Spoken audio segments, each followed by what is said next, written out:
오늘은 다니엘서 10장 5절에서 9절까지 말씀 묵상하겠습니다. 다니엘 10장 5절에서 9절까지 말씀 있습니다. 그때 내가 눈을 바라본즉 한 사람이 세마포 옷을 입었고 허리에는 우바스 순금띠를 띠었더라. 또 그의 몸은 황옥 같고 그의 얼굴은 번갯빛 같고 그의 눈은 횃불 같고 그의 팔과 발은 빛난 녹과 같고 그의 말소리는 무리의 소리와 같더라. 이 환상을 나 다니엘이 홀로 보았고 나와 함께한 사람들은 이 환상은 보지 못하였어도 그들이 크게 떨며 도망하여 숨었느니라. 그러므로 나만 홀로 있어서 이 큰 환상을 볼 때에 내 몸에 힘이 빠졌고 나의 아름다운 빛이 변하여 썩은 듯하였고 나의 힘이 다 없어졌으나 내가 그의 음성을 들었는데 그 음성을 들을 때에 내가 얼굴을 땅에 대고 깊이 잠들었나니라. 아멘. 그리스도의 영광을 본 다니엘. 음, 다니엘에게 임한 이 환상과 계시는 큰 전쟁에 관한 것이었습니다. 그래서 다니엘은 여러 환상과 계시를 통해서 이스라엘과 예루살렘 회복 이후에 일어날 제국들과 왕들에 대한 하나님의 계획과 뜻을 이미 알고 있었습니다. 새 일에 즉 21일 동안 그는 이 환상을 본 이후에 좋은 떡을 먹지 아니하고 또 고기와 포도주를 입에 대지 않고 슬퍼하며 금식하면서 기도하고 있었습니다.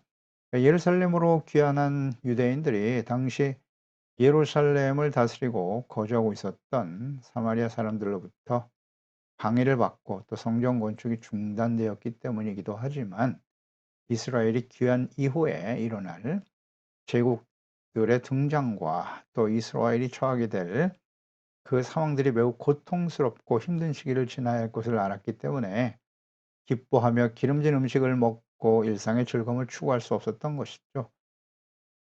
이것이 바로 하나님의 계시와 뜻을 알고 있는 하나님의 사람들의 고통과 아픔이죠. 예레미야 선지자들이 그랬고 선지자가 그랬고 대부분의 선지자들 이스라엘의 멸망이 예언된 하나님의 뜻을 알고 있는 선지자들은 많은 고통과 슬픔 중에 있었고 예수님께서도 자신을 거부하고 십자가에 못 박고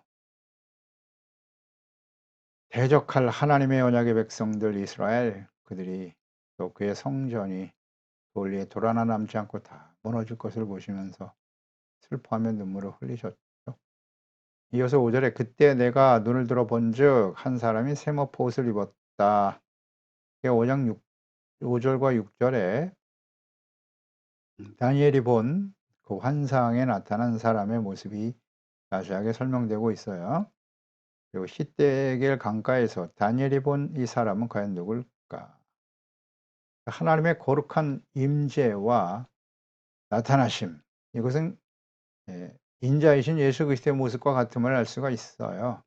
그의 몸이 황옥 같고 말소리 큰 무리와 같고 그러니까 영이신 하나님은 보통 이제 천사들이 이렇게 사람의 모습을 가지고 나타나기도 하는데요. 영이신 하나님은 몸을 가지고 계시지 않기 때문에 이 인자의 모습은 사람의 모습으로 오실 그리스도에 관한 음 묘사다 이렇게 볼 수가 있어요. 음 그러니까 그리스도께 예수 그리스도에 대한 인자로 오실 그리스도에 대한 사용되었던 여러 가지 수식어들과 아주 유사하다 하는 것을 알게 돼요. 계시록 1장 13 절에 사도 요한이 예수 그리스도를 만나고 그 예수 그리스도의 모습을 기록한 내용이 이제 1장 13 절에 잘 나타나 있죠. 촛대 사이에 인자 같은 이가 발에 끌리는 옷을 입고 가슴에 금띠를 띠고 비슷하죠. 그의 머리와 털의 희가 흰 양털 같고 눈 같으며 그의 눈은 불꽃 같다. 그의 발은 풀무불에 단련한 빛난 주석과 같고 음성은 많은 물소리 같다. 오른손에 7 별이 있었다. 이런 기록들을 보면 이것이 그리스도의 나타나심, 현실을 묘사한 것이라는 점에서 예 다니엘 다니엘이 본 이 인자의 모습은 영광스러운 예수 그리스도 하나님의 아들이신 그리스도의 묘시라고 볼 수가 있습니다. 구약 성경 중에 오늘 본문 말씀이 가장 상세하게 이루어진 그리스도에 대한 예언과 묘사라고 볼 수 있겠습니다.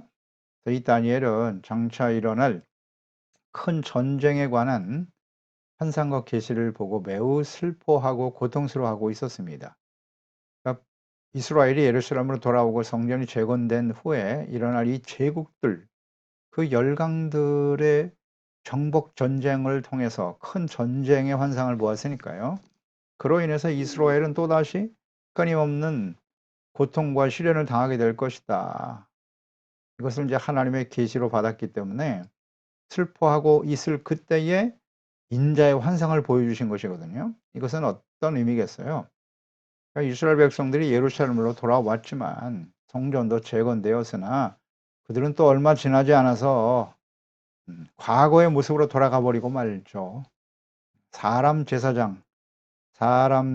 제사장과 그 지도자들은 또다시 부패하고 타락하게 되고, 그래서 결국은 열강들에 의해서 지배를 당하고 정복당하고 성전이 더럽힘을 당하게 될 것이라는 그런 이제 예언의 말씀들을 하시면서 궁극적으로는 이제 예수 그리스도를 보내심으로써 사람이 아닌 하나님의 아들 그리스도가 오셔서 친히 하나님이 다스리신 하나님의 나라 메시아를 통해서 세우실 하나님의 나라의 회복에 대해서 지금 말씀하고 계시는 거죠. 이런 예언의 말씀과 예수 그리스도의 초림과 재림을 통해서 이루어질 마지막 환상까지도 우리가 봤어요. 60일에 70일에죠. 70일에 대한 환상도 보았고요.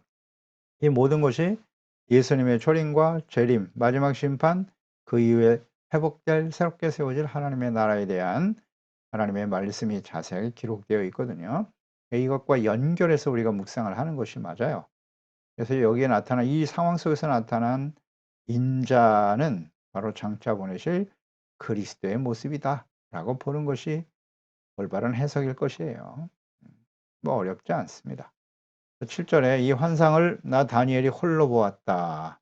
나와 함께한 사람들은 이 환상은 보지 못하였어도 그들이 크게 떨며 도망하여 숨었다. 하나님의 영광.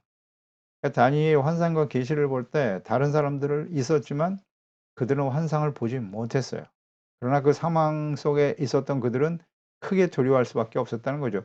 당연하죠. 하나님의 거룩한 임재하심이 나타났으니까 두려워할 수밖에 없어요. 오직 다니엘만 보았다. 그러니까 하나님께서 택하시고 또 하나님의 영으로 감동하여 주시는 그 사람들만이 이렇게 하나님을 알 수 있고 볼 수 있고 하나님의 뜻을 이해할 수 있어요. 환상과 계시를 볼 수 있다는 것. 우리가 다니엘 묵상하면서 계속 우리 깨닫는 바죠. 하나님의 말씀은 계시의 말씀이에요. 그렇기 때문에 하나님의 영으로 감동되지 않은 사람들은 이 하나님의 말씀과 뜻에 대한 이해가 없어요. 지식으로, 인간적인 지식과 학문적인 연구로 이 성경을 완전히 이해할 수 없습니다. 깨닫지 못해요. 오직 하나님의 성령으로 거듭나고 성령님의 깨우침과 인도하심이 있어야만 이 하나님을 볼 수 있고, 우린 성경 속에서 하나님을 보는 겁니다. 하나님을 인격적으로 만나게 되는 거예요. 역사 속에 일하시는 하나님, 지금도 살아계시고 역사를 주관하고 계시는 하나님을 볼 수 있게 되는 것입니다. 하나님의 영에 감동되지 않으면 알 수가 없어요. 똑같은 상황이잖아요, 지금. 다니엘과 함께 있었던 사람, 히데길 강가에서 함께 그런 상황을 마주쳤지만 하나님의 영광을 볼 수 있었던 사람은 다니엘밖에 없었더라. 그러니까 하나님께서 택하시고 성령으로 거듭나고 감동된 사람이 아니면 볼 수가 없는 거예요. 그러니까 이 다니엘이 인자이신 그리스도를 보는 이 상황, 이것이 이제 사도 바울이 다메섹 도상에서 부활하신 예수님을 만나는 장면과 매우 유사하죠. 사도 바울이 예수님을 만나는 장면이 사도행전 9장인데요. 3절 이하에 보면 사울이 길을 가다가 다메섹에 가까이 이르렀더니 후련히 하늘로부터 빛이 그들을 둘러 비쳤다. 역시 바울이 혼자 간 것이 아니에요. 주변에 함께하는 사람들이 있었죠. 땅에 엎드러져 있을 때 소리를 들었다. 사울아 사울아 내가 어찌하여 나를 박해하느냐 하시거늘 대답하여 주여 누구시오니까 이르시되 나는 내가 박해하는 예수다. 너는 일어나 시내로 들어가라. 내가 행할 것을 너에게 이를 자가 있느니라 하시니 7절에 보면 같이 가던 사람들은 소리만 듣고 아무도 보지 못하며 말을 못하고 서 있더라. 이렇게 돼 있죠. 똑같죠, 상황이. 사도 바울만이 부활하신 예수님, 부활 승천하신 예수 그리스도를 만나게 되었죠. 친히 보게 되었다는 거예요. 크고 두려운 소리는 들었지만 주의 영광은 바울만이 볼 수 있었다. 그러니까 하나님께서 이렇게 종료로 감동해 주시고 특별한 사명과 뜻을 둔 사람들에게 이와 같은 환상과 계시를 보게 하신다는 거예요. 그러니까 이 다니엘에게 장차 이루어질 하나님의 뜻과 예언의 말씀, 그리스도죠. 그리스도의 초림과 재림에 대한, 그래서 이루실 하나님의 나라에 대한 하나님의 계시와 뜻을 보게 하시고 깨닫게 하셨던 것입니다. 그러니까 다니엘이 하나님을 경외하고 그리고 하나님을 사랑하는 사람이었고 사적생의 믿음을 가진 사람입니다. 그런 믿음을 가지고 절대적 믿음이죠. 목숨을 바쳐서라도 하나님의 말씀을 지키겠다고 하는 아주 거룩하고 절대적인 믿음을 가진 사람, 온전히 주의 말씀에 순종하는 사람이었기 때문에 하나님께서 그에게 이와 같은 은혜를 주시는 겁니다. 이것은 원인과 결과이겠죠. 하나님께서 성령으로 감동하여 거듭나게 하시고 특별한 은총을 베풀어 주셨기 때문에 볼 수 있는 것이고, 또 다니엘과 같이 하나님 앞에 절대적인 신뢰와 믿음을 가지고 경건한 하나님의 사람으로, 거룩한 하나님의 사람으로 살겠다라고 하는 그 믿음의 결단을 또 보시고 이와 같은 은혜를 베풀어 주신 것이다. 그러니까 영이신 하나님을 친히 배울 수 있는 사람은 과연 누구일까? 다니엘이 여러 명이 있었지만 다니엘만, 여러 명 중에 사도 바울만이 영신 하나님을 볼 수 있었거든요. 어떻게, 어떤 사람이 볼 수 있나요?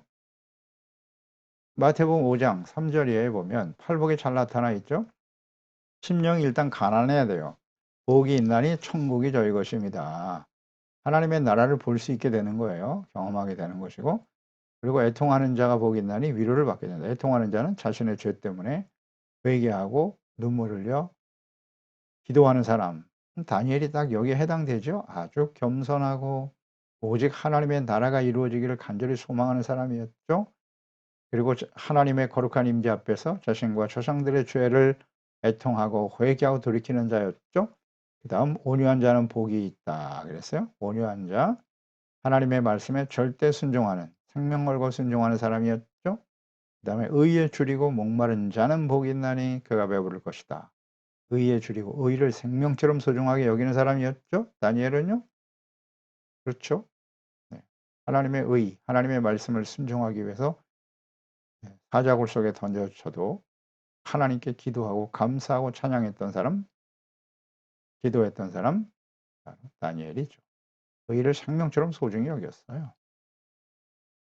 그리고 이런 사람들은 긍휼히 여기는 자는 복이 있나니 긍휼히 여기는 받을 것이다. 불쌍히 여기죠. 절대로 누굴 정죄하거나 비판하지 않아요. 하나님이 우리를 불쌍히 여겨 주옵소서. 기도하는 사람 다니엘. 다음 8절에 마음이 청결한 자는 복이 있나니 그들이 하나님을 볼 것이며. 아멘. 하나님을 보는 사람, 예, 바로 이런 사람들이에요. 겸손한 사람, 자신의 죄 때문에 눈물을 흘릴 수 있는 사람, 온유한 사람, 목숨 걸고 순종하지 않습니까? 의를 생명처럼 여기죠. 사람들을 불쌍히 여기는 마음을 갖고 있죠. 마음이 청결하다. 청결한 마음을 가진 사람 누구예요? 어떤 마음이요? 오직 하나님. 예, 아무것도 필요 없잖아요. 다니엘은 여러 대에 걸쳐서, 여러 대의 왕들에 걸쳐서 총리의 역할을 맡았던, 세상적으로 보면 출세하고 성공한 사람이에요. 그러나 그런 거 중요하지 않죠, 다니엘에게는. 오직 하나님의 거룩한 하나님의 자녀 백성으로 살아가는 것, 하나님의 나라를 회복하는 것, 이스라엘 백성들이 곧 예루살렘으로 돌아가게 될 것을 알고 오직 하나님의 나라의 회복을 위해서 정직하고 진실되고 의로운 사람이었던 다니엘. 그는 오직 하나님의 나라와, 오직이 중요해요. 이 청결한 마음이라는 것은 오직 하나, 한 가지 마음이라는 거예요. 오직 하나님과 하나님의 나라. 의에 대한 간절한 열망을 가진 마음, 그게 바로 청결한 마음이죠. 그런 사람이 어떻게 해요? 하나님을 볼 수 있다. 아멘입니다. 그러니까 오늘날도 우리가 영이신 하나님을 아무도 볼 수 없어요. 그런데 하나님의 성령께서 우리 가운데 하나님이 성령을 보내주시는 거죠. 영을 보내주셔서 죄를 깨닫고 애통하고 회개하게 만들고, 교만했던 우리들이 하나님을 만나면 겸손해져요. 애통할 수밖에 없습니다. 주님의 말씀에 순종하고 오직 하나님과 주 예수 그리스도의 영광을 위해서 살고자 하는 사람, 그 사람이 바로 하나님을 보는 사람이겠죠. 하나님이 열어주셔야만 하나님을 볼 수 있으니까요. 그 용신 하나님을 알고 그분을 경배하고 예배하고 순종하는 사람이 되겠지요. 네. 그런 사람이 하나님을 보는 거예요. 그러니까 하나님을 본 사람이란 뭐냐? 하나님과의 인격적인 교제와 만남이 있는 사람이죠. 이어서 8 절에 "그러므로 나만 홀로 있어 이 큰 환상을 볼 때에 내 몸에 힘이 빠졌다. 아름다운 빛이 변했다. 썩은 듯했다." 하나님을 만난 다니엘의 모습이죠. 그러니까 다니엘이 큰 환상을 볼 때 힘이 빠졌다. 그러니까 다니엘이 본 환상 가운데 계신 분이 하나님의 영광을 가지신 분임을 알 수 있죠. 인자이시지만 그분은 하나님이셨다는 거예요. 그 하나님 앞에 선 인간의 모습은 누구라도 두렵고 떨릴 수밖에 없죠. 그 원인은 죄 때문이에요. 완전한 사람은 아무도 없어요. 그 죄 때문에 또 하나님의 그 영광, 그 위엄, 권위 앞에서 두려워할 수밖에 없는 겁니다. 그로 인해서 죽은 사람과 같이 그런 상태가 되었다는 거예요. 아름다운 빛, 이것은 얼굴빛에 나타난 생기를 의미하는 것이겠죠. 그래서 본 구절은 생기 있는 산자의 얼굴빛이 마치 죽은 자와 같이 변했다라고 이해할 수 있겠죠. 하나님의 거룩한 임재 앞에서 그 권위 앞에 압도당한 다니엘의 내적 혹은 외적 상태를 아주 자세하게 기록해 주고 있는 것입니다. 하나님의 영광을 만난 사람은 다 이와 같이 되는 거예요. 인자이신 그리스도의 모습을 보았지만 그분은 단순한 사람이 아니다. 오늘 본문 말씀을 통해서도 확인될 수 있는 바네요. 단순한 사람이 아니에요. 그분은 아버지의 영광을 가지신 분이 하나님이십니다. 다니엘은 마치 죽은 자와 같이 잠들어 있었고 혼수 상태에 빠지게 되었다. 예, 하나님을 만난 사람은 다 이렇게 되는 거예요. 영광. 그러니까 예수님을 단순한 인간으로 생각하는 사람, 사람으로만 생각하는 사람들에게는 구원이 없어요. 하나님이 눈을 열어 주시고 하나님의 영으로 거듭나게 하셔야 그분이 하나님의 아들 그리스도심을 알게 되는 것이지, 사람으로만 본단 말이에요. 당시에 바리새인들, 대제사장, 서기관들 역시 마찬가지였죠. 그냥 사람으로 봤어요. 율법을 어기는 죄인이다. 십자가에 못 박아 죽어 마땅하다. 이렇게 다니엘서, 이사야서, 모든 선지서에 말이죠. 사람의 모습으로 오실 그리스도, 하나님의 영광을 가지신 그리스도에 대해서 자세하게 기록하고 있는데 말입니다. 이걸 이해를 못하죠. 못하는 게 당연해요. 하나님의 영으로 거듭나지 않으면, 하나님의 영에 감동되지 않으면요, 절대 이해할 수 없는 말씀이에요. 저희들 보세요. 이 다니엘이 기록하고 있는 이 예언의 말씀, 환상의 계시의 내용들이 예수님이시네. 너무나 쉽게 이해되지 않습니까? 이거 뭐 어렵습니까? 하나님의 영으로 감동된 사람은 다 이와 같은 말씀 앞에 깨달음이 주어지게 되는 거예요. 이런 게 은혜입니다. 은혜예요. 어렵습니까 이게? 잘 보세요. 이 상황을 보세요. 이 인자의 환상을 보았을 때 다니엘의 모습, 태도, 이것은 사도 요한이 역시 예수 그리스도를 만났을 때의 모습과 같아요. 계시록 1장 13절 이하에 보면 촛대 사이에 인자와 같은, 이 인자 같잖아요. 이가 발에 이끌려, 이분은 예수님 틀림없죠. 끌리는 옷을 입고 가슴에 띠를 띠고 그의 머리에 털이 희기가 흰 양털 같고 쭉 묘사하면서 17절에 내가 볼 때에 그의 발 앞에 엎드러져 죽은 자 같이 되매, 이거 죽은 자 같이 됐다. 다니엘이 역시 이 인자의 영광을 보면서 죽은 사람 같이 되었다. 같지 않습니까 반응이? 그때 그가 오른손을 내게 얹고 이르시되, 얹고 이르시되 두려워하지 말아라. 나는 처음이요 마지막이니라. 예수님께서 두려워하지 말라고 그를 회복시켜 주시죠. 그리고는 장차 되어질 일들에 대해서 자세하게 기록하시고 선포하고 증거하시는 하나님이심을 알 수가 있습니다. 인자이신 그리스도. 예. 아이 동일한 반응을 하지 않습니까? 그러니까 다니엘이 본 이 환상, 10장에서 본 인자의 환상, 계시는 그리스도다. 연결돼서 묵상하면 다 깨달아지는 것입니다. 그러니까 예수님은 어제나 오늘이나 영원토록 동일하시잖아요. 분명 말씀하셨죠? 내가 처음이고 마지막이라고. 처음부터 계셨어요, 예수님은. 하나님의 아들로서 성부, 성자, 성령으로 창세부터 계셨고 역사 속에 함께 계셨어요. 그때 이제 다니엘에게 나타나셨고 장차 내가 이 땅에 그리스도로 올 것이다. 그 상황을 보세요, 그 상황. 사람인 제사장과 왕들, 부패와 타락, 그렇게 주님께서 70년 동안 연단의 세월을 지나게 하셨지만 또다시 죄악된 길을 갈 수밖에 없는 하나님의 백성들. 그래서 이제 하나님께서는 그리스도를 보내실 수밖에 없는 그런 상황에 지금 놓여 있는 겁니다. 그래서 장차 그리스도가 언제 올 것인가? 70일의 환상과 계시를 통해서도 그리스도가 이 땅에 오실 것과 또 그리스도가 어떻게 죽임을 당할 것인가? 어떻게 끊어질 것인가도 정확하게 그 시기와 연관해서 말씀하셨잖아요. 그리고 바로 이제 이 환상을 보게 하신 거거든요, 이 계시를. 당연히 그리스도죠. 그리스도만이 유일한 희망이에요. 예수 그리스도만이 우리의 구원이 되시는 겁니다. 그러니까 하나님과 그 보내신 자 예수 그리스도를 알고 인격적으로 만난 사람들은 누구나 다 이러한 경험을 하게 된다. 그렇지 않나요? 다시 한번 우리가 잘 생각해 묵상해 보세요. 나는 예수님을 인격적으로 만났습니까? 살아계신 주님을 만난 거예요. 사람, 무슨 종교, 교주를 만나는 게 아니잖아요. 예수님은 무슨 성인 중에 한 사람이다. 그런 게 아닙니다. 그 예수님이 살아계신 하나님의 아들이세요.